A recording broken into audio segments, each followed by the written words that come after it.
Hi, Trish here from leaderlifestyle.com, and here I am in Tasmania. It's just beautiful, as you can see. It's the views are quite stunning. And what I really wanted to talk to you about, I think I wanted to make this a little bit more casual. I've flown down here and I'm actually going to be seeing my nephew play soccer for the second time since he has been diagnosed with a condition called Perth's disease. So it's really sad. At 8 years old, there was something happening to his leg and it turned into, like, it was a limp. It started out as a bit of a limp, and then all of a sudden, within about 2 to 3 weeks, his leg started to turn inwards. And no one really knew what it was. There was a lot of assumptions being made about what was happening and what was going on. And it wasn't until we eventually got to the right specialist, and they eventually, I think within about 6 weeks, they diagnosed it with what's called Perth's disease. And that is when the hip joint, the ball, is not growing within the socket.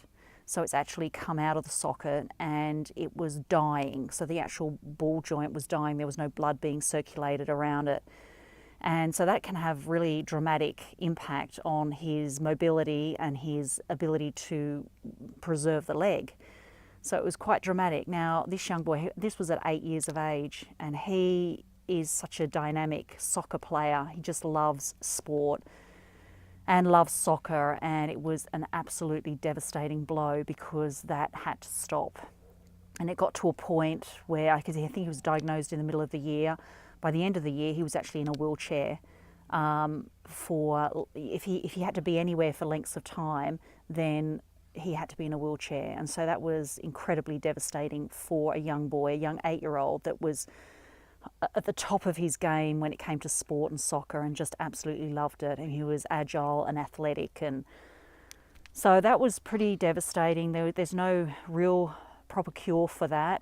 We're 3 years down the track. It took about 12 months of sort of rehabilitation, physio work on his leg. Nothing was happening, nothing was working.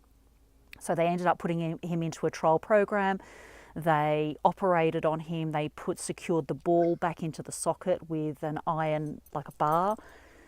And then they left that for about 6 months, and then he was operated on again, and they took that bar away. So I think that, it's been quite a road for recovery for him. And finally, his mobility is a lot better. And so this weekend will be his second soccer game. He played last weekend and he's playing this weekend. This is the first time now in 3 years. So it's a pretty major event for him. And I'm just really humbled and grateful that I can be here this weekend to be able to experience that and see that. And so I think what I'm trying to share with you today is that sometimes there are a lot more important things than business. But I think what business can provide you, especially something like we have our hands on, I think it can really allow you to fulfill your why. And if family is your why, then this business can really fuel the why, and really help you achieve things that you want to achieve when it comes to family, and making sure, for example, in this case, that the right medical attention is sought, the right things are being done, because the business can give you access to resources, funds, money, and then to be able to seek out the right things.